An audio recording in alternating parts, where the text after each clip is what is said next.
At this time, we're going to take questions. Mr. Hastings will take it from here. Mr. Hastings, you had mentioned that this is an ongoing phenomenon. Is there an incident later than 1980 that you are aware of? And then also, are there any testimonies here today that are new that have not yet been documented or been in the public domain?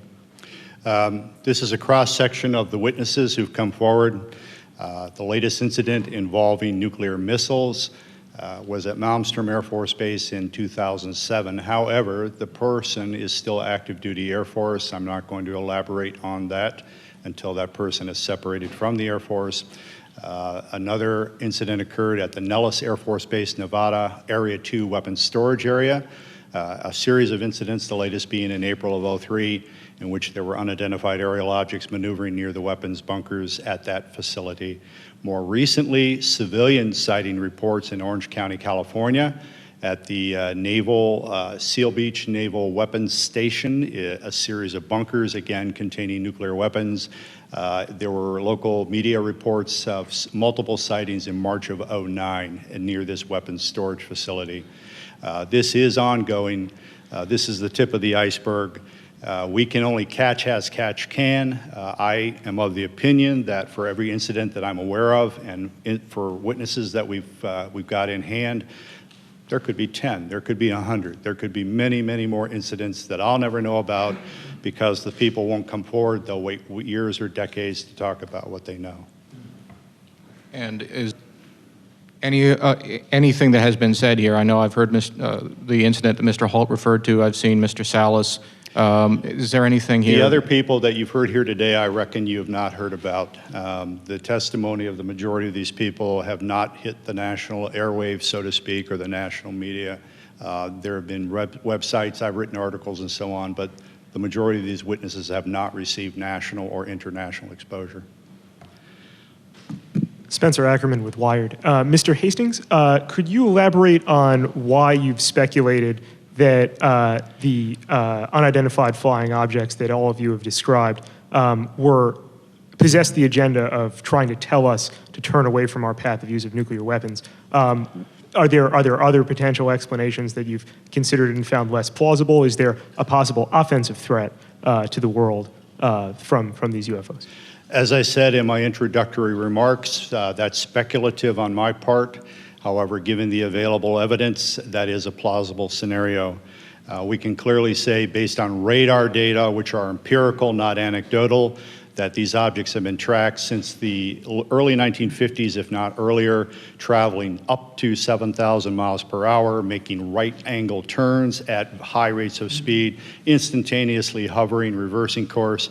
If we or the Russians or any country on Earth had those kinds of craft in the early 50s, why have we spent the last several decades developing fixed-wing aircraft of far inferior abilities? These are clearly, in my view, a technology from somewhere else piloted by beings from obviously another world or another dimension. Moreover, the fact that missiles have been tampered with here and in the former Soviet Union, and on one occasion in each country about which I am aware actually activated, I think we can rule out that these are the Americans attempting to start World War III or the Russians attempting to start World War III. Again, the technology involved is so superior, and we cannot conceive of a logical scenario whereby either of our countries would attempt to activate nuclear missiles for any reason under the sun. Now, our opinion is that whoever these beings are, they are indeed attempting to send a signal that we are playing with fire, that we are gambling with the human race's future. There are other possible scenarios. I have half-jokingly said from time to time, maybe they're planning to invade Earth and they don't want to inherit a radioactive environment when they do. Now, I don't believe that's what's going on by any means. I don't think humankind is in jeopardy from whoever they are and what their intentions are, except we will have our minds expanded. There will be a paradigm shift.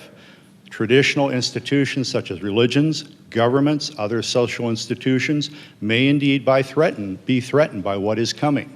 That is just a logical consequence of what is about to occur. But if indeed this Earth is being visited by other races, and if those races are, one or more races, are in fact repeatedly monitoring and sometimes tampering with our nuclear weapons, that secret, in our view, should not be kept from the citizens of this planet any longer. But you don't think there's an offensive element to their contact?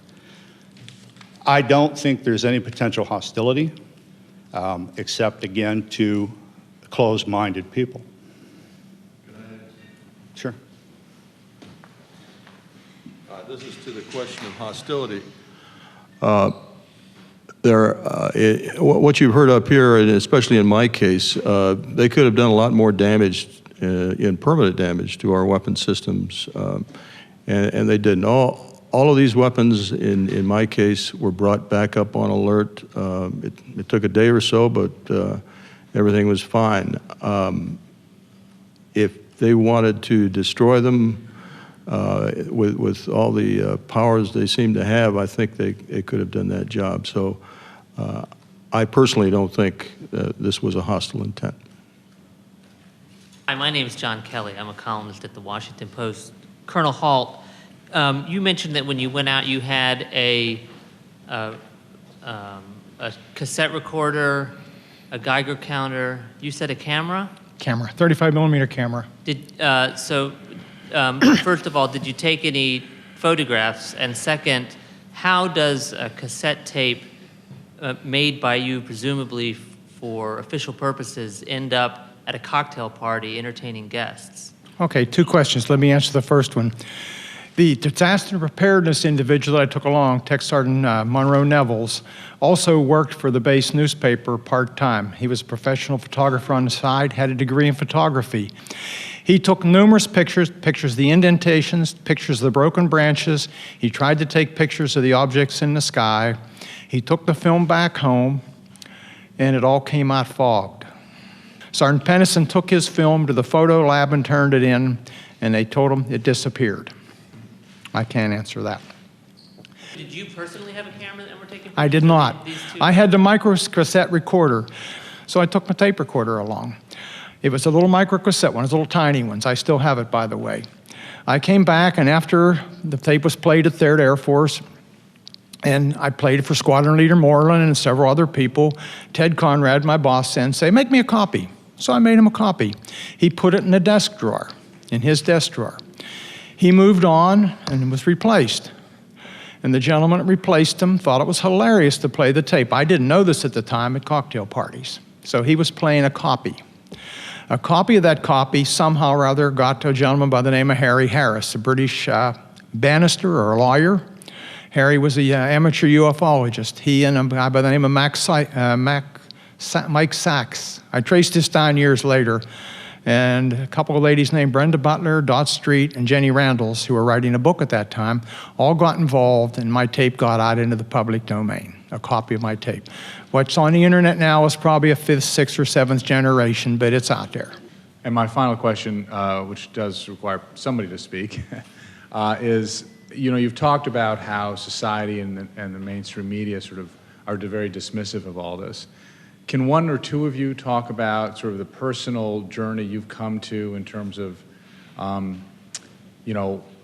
approaching family or friends or others about this when people may think it's kooky to talk about this? Can one or two of you talk about how was it difficult? How difficult was it? That sort of thing. Thank you. Well, as a person who is very, very skeptical about this, what I call UFO nonsense, when that happened that night, and I thought through the process of what the logical explanations are, after that, I was very careful about who I told what, because some of my friends, when I started on this, just laughed. So I got ridiculed. I was used to the ridicule from the Air Force, except for the dual standard. We're going to ridicule, but it's secret and don't talk about. And coming out was my... I came out a little bit. I talked to Robert. I gave him a little bit of the story. I didn't want my name to come out. I was concerned. I don't want to be considered a kook. I don't want to, because I consider, not so many anymore, but I consider some of the extremists a bit kooky. But I think it's more important that we come out and tell our story rationally and see that we aren't kooks, and this is what happened, and make your own judgment. But one of my concerns is that you all think I'm a kook, and I'm old enough that I don't really care that much because it happened. So is that okay? How old are you? 68. Okay. Going on 95. I would briefly add to that I made a decision decades ago that no matter who laughed at me or threw things at me, I would speak what I knew to be the facts. The world is filled with self-appointed UFO experts, persons who have all the answers, even though they've studied none of the facts. The scientific community is chock full of those folks. Journalism, frankly, is chock full of those folks.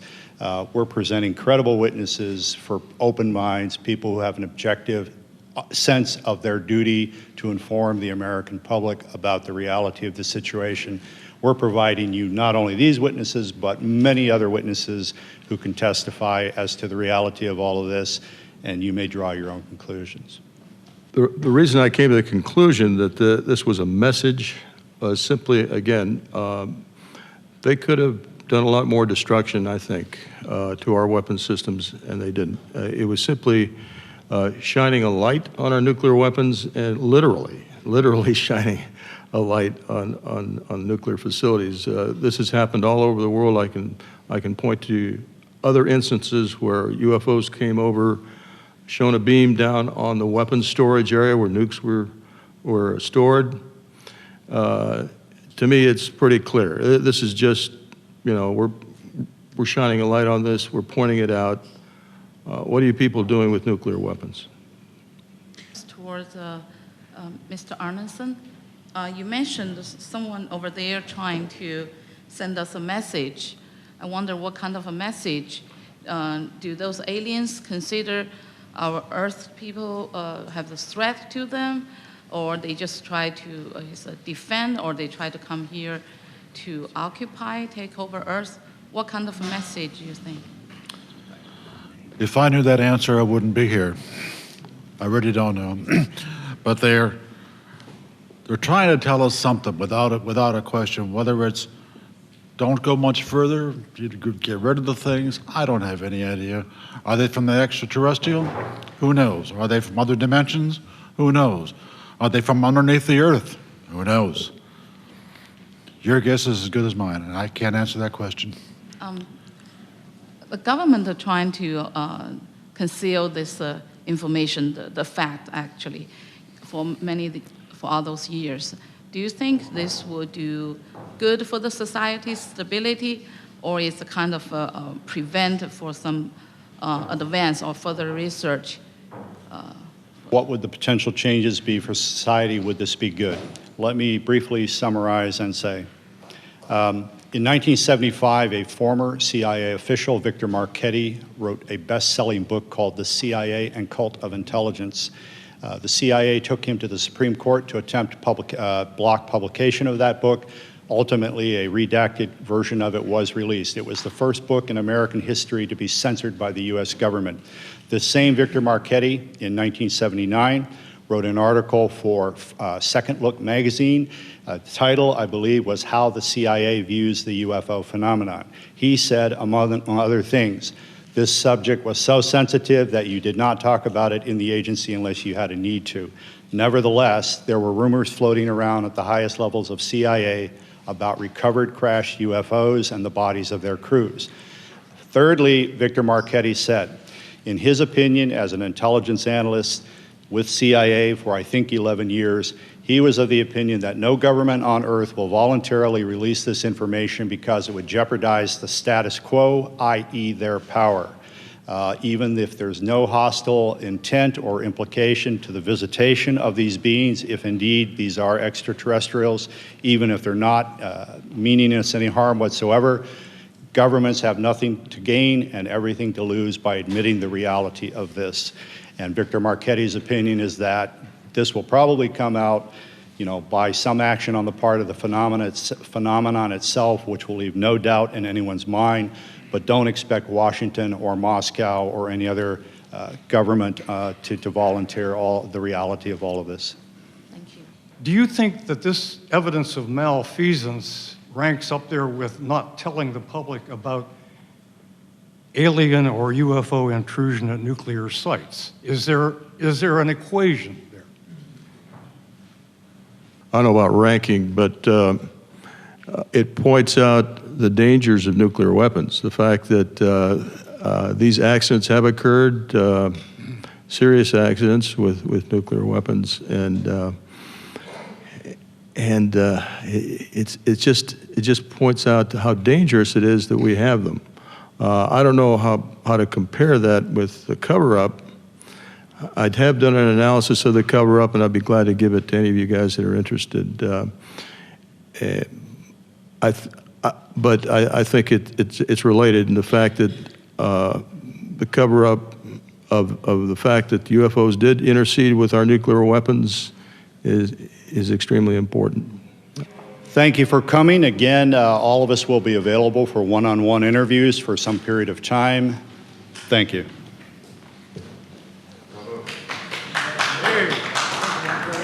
Thank you. Me too.